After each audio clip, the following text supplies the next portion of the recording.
வாழ்க வளமுடன். பேராசிரியர் ஆனந்தி அன்பழகன், திருவண்ணாமலை. இன்னைக்கு சிந்தனையாக நம்ம எடுத்துக்கக்கூடிய தலைப்பு என்ன அப்படின்னா, திருமூலரின் திருமந்திர பாடலாக 526வது பாடலை நம்ம எடுத்துக்கலாம். என்ன சொல்கிறாரு அப்படின்றத நம்ம சிந்தையில் எடுத்துக்கலாம். தெளிவுறு ஞானத்தின் சிந்தையின் உள்ளே அறிவுறு வார் அமராவதி நாடி எளிய நின்று ஈசனை நீசர் இகழில் கிளியொன்று பூஞ்சையால் கிழிந்து வாகுமே அப்படின்னு கொடுத்துருக்காரு. அதாவது பார்த்தீங்க அப்படின்னா, தெளிவுறு ஞானத்தில் சிந்தையின் உள்ளே அறிவு தெளிவாகும் பொழுது என்ன பண்ணுதுங்க, அந்த சிந்தை சுவாமி சொல்லுவாங்க, ஞானம் என்பது அறிவின் தெளிவல்ல, அறிவை அறிவால் அறிந்த தெளிவே ஞானம் அப்படின்வார். அதுபோல தெளிவுறு ஞானத்தின் சிந்தையின் உள்ளே, சிந்தாமணின்னு சொல்லுவாங்க, சிந்தைக்குள்ளே இருக்கக்கூடிய மணி, அந்த சத்தம், அந்த ஒரு ஓசை, அது ஞானத்தின் ஓசை. அப்போ அந்த தெளிவுறு ஞானத்தில் சிந்தையின் உள்ளே அறிவுறுவார் அமராவதி நாடி. அமராவதி அப்படின்னா இறைவனை நாடி நிற்பவர்கள் என்ன பண்ணுவாங்க, அந்த சிந்தையிலேயே இருப்பாங்க. அப்போ அவங்களுக்கு பார்த்திங்கன்னா உலக பற்று இருக்காது, உலகத்தில் பற்றே இருக்காது. எந்த நேரத்தில் சாப்பிட்றாங்க, எந்த நேரத்தில் தூங்குறாங்க, எந்த நேரத்தில் முடிச்சுட்டு இருக்காங்க தெரியாது. பசி எடுத்தால் சாப்பிடுவாங்க, இல்லைன்னா அப்படியே போயிட்டே இருப்பாங்க. ராமகிருஷ்ண பரமஹம்சர் அப்படிதான். அவருக்கு அந்த இறை உணர்வை உணர்ந்துட்டார் அப்படின்னா தன்னையே மறந்துடுவார். எப்படி இருக்கிறாருன்னு அவருக்கே தெரியாது. சில பேர் சித்தன் என்பார்கள், சில பேர் பித்தன் என்பார்கள், பைத்தியம் என்று சொல்வார்கள். ஆனால் அவங்க பைத்தியம் கிடையாது, அவங்க ஞானத்தை உணர்ந்தால் இறைவனாகவே மாறிவிடுகிறார்கள். அப்போ அறிவென்று ஈசனை நீசர் இகழில்.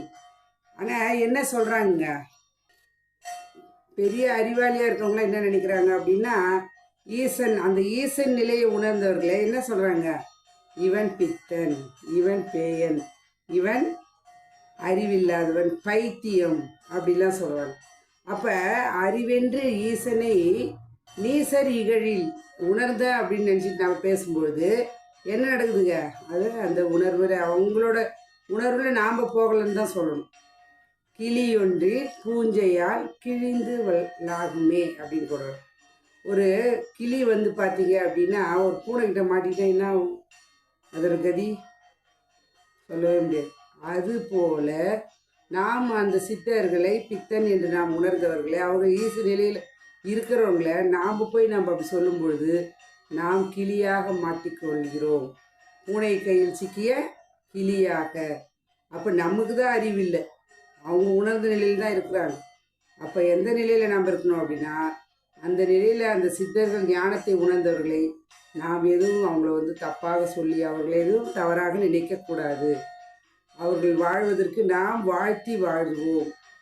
அந்த நிலையில் நம்ம பார்த்திங்கன்னா எப்பயுமே இறை உணர்வோடு நம்ம இருக்கணும். அப்படின்னா மற்றவர்களையும் நம் எல்லா உயிரும் நம்மை போல் நாம் பார்த்தோம் அப்படின்னா நமக்கு அவர்களோட உண்மையான உணர்வு நிலை நமக்கு தெரியும். சில பேர் வார்த்தையில் சொல்லுவாங்க, இப்படி போங்க அப்படி போங்க அப்படின்லாம் சொல்லுவாங்க. அப்போ அவங்களாம் உணர்ந்த நிலையில் சொன்னதால், ஏன்னா திருவண்ணாமலையில் சேஷாத்ரி மகான் வாழ்ந்த ஸ்ரீராமுக்கு ரமணரை அறிமுகப்படுத்துறது சேஷாத்ரி மகன் தான். ஏன்னா ரமரோட சிஷியர் சேஷாத்ரி மகான். சேஷாத்ரி மகான் பார்த்தீங்க அப்படின்னா எங்கேயா போகிறாரு, கடைகளில் பொறி கடையில், டீ கடையில், கடையில் அப்படின்னா அந்த பொறி வாரி அரிப்பாராம், அந்த இது வர தூக்கி போடுவாராம். எங்கே சாப்பாடு ரேட்டில் இல்லை மல்லிகை கடையில் அது மாதிரிலாம் சில கடைகளில் போய் அவர் வருவாரான்னு நினைப்பாங்க. இப்போ சமீபத்தில் வாழ்ந்த சித்தர் ஒரு மூக்குப்பிடி சித்தர், அவரும் பார்த்திங்கன்னா திட்டுவாராம், அடிப்பாராம். ஏன்னா அவங்க அந்த ஈச நிலையை உணரும் பொழுது அவர்களால் செய்கிறாங்க அப்படின்னா மற்றவங்க துன்பப்படக்கூடாதுன்னு தான் நினைப்பாங்க. அந்த நிலையில் நம்ம சித்தர்கள் வாழ்கிறாங்க அப்படின்னா ஞான நிலையில் இருப்பாங்க என்பதை உணர்ந்து தவம் செய்வார்.